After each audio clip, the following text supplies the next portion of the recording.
Bismillahirrahmanirrahim. Welcome to English PS. In this grammar lesson, you will learn present perfect tense. So, present perfect tense is used to show a completed action in unknown time in the past. یاد دی وی چې present perfect tense دا یو داسې کار شو کوي کوم چې په تیر شوي وخت کې مکمل شوي وي خو ټایم یې نوی معلوم یعنی دا نوی معلوم چې دا کار څه وخت شوی دی څه ټایم شوی دی نو د دغسې قسمه کارونو د شو کولو دپاره پرزنټ پرفیکټ ټینس یوز کیږي او د پرزنټ پرفیکټ ټینس چې کوم پہچان دی په اردو ژبه کې هغه ډېر ایزي دی داسې جملې د کومو په آخر کې چې چکا ہے چکی ہے چکے ہے یا چکا ہوں یا هم دغه سے لیا ہے لی ہے لیے ہے وغیرہ راغلی وي نو دا به د پرزنټ پرفیکټ جملې وي لکه په دې مثالونو کې هم کرکټ کھیل چکے ہے مونږ د کرکټ لګولې دي نو دا اوس پرزنټ پرفیکټ ټینس دی یا تم اسکول جا چکے ہو تو اسکول لا تلے یا میں نے اپنا کام مکمل کر لیا ہے ما خپل کار مکمل کړی دی یا شي کوکډ رائس وہ چاول پکا چکی ہے نو دغسې قسمه فکرې دا د پرزنټ پرفیکټ ټینس فکرې دي اوس راځي چې وګورو چې په پرزنټ پرفیکټ ټینس کې کوم ورب یوز کیږي نو یاد دی وی چې په پرزنټ پرفیکټ ټینس کې د ورب تھرډ فارم یوز کیږي لکه گو نو دا به په پرزنټ پرفیکټ ټینس کې گون شي کوک دا به په پرزنټ پرفیکټ ټینس کې د ورب تھرډ فارم شي کوکډ هم دغسې رائټ به ریټن شي او پلی با پلیټ شي ایٹسیټرا په پرزنټ پرفیکټ ټینس کې هیلپینګ ورب نو یاد دی وی چې په پرزنټ پرفیکټ ټینس کې زموږ سره دوه هیلپینګ ورب دی یو هیز او بل دی هیف هیز دا د کوم پروناون او ناون سره یوز کیږي او هیف دا د کوم پروناون او ناون سره یوز کیږي راځي چې په دې ځانونه پوهه کو نو یاد دی وی چې دا پروناون هی شي ایٹ او د سنگولر ناون سره هیز یوز کیږي او د پروناون آی وی یو دی او د پلورل ناون سره هیف یوز کیږي لکه په د ایگزامپل کې هی هیز گن ټو مارکیٹ یا وی هیو پلیڈ کرکٹ شی ہیز کوکڈ رائس یا I have completed my work نو دا و د پرزنټ پرفیکټ ټینس افرمیټیو سینټنس راځي چې اوس نیگیټیو فکرې وګورو په نیگیټیو فکرو کې دا هیلپینګ ورب هیز او د هیف نه پس صرف د نوٹ اضافه کیږي لکه وہ اسکول نہیں جا چکا ہے هغه اسکول لا نه دی تللی he has not gone to school ہم کرکٹ نہیں کھیل چکے ہیں مونږ د کرکٹ ندی لگاولی وی ہیو نوٹ پلیڈ کرکٹ یا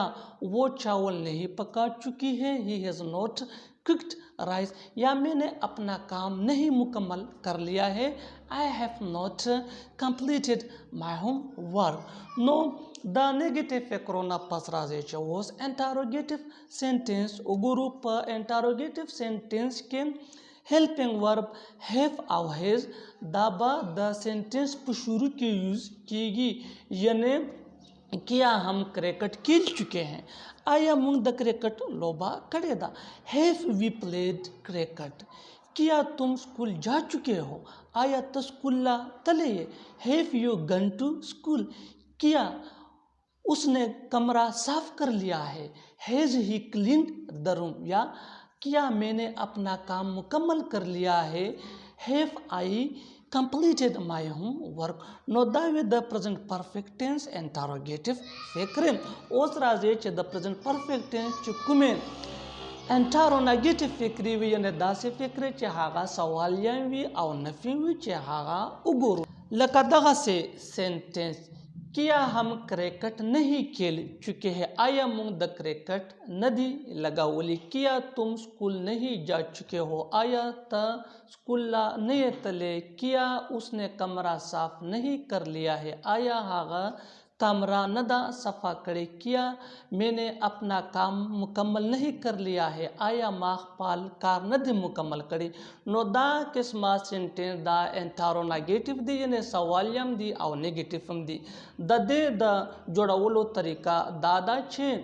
اول به زموږ سره چې کوم دا هیلپینګ ورب وي، بیا به پسې سبجیکټ وي او د سبجیکټ نه پس به نوټ وي او بیا هم هغه تھرډ فارم آف د ورب لکه په د ایگزامپل کې have we not played cricket یا has she not cooked rice یا have you not cleaned the room یا have they not bought books, has Zahid not broken his hand یا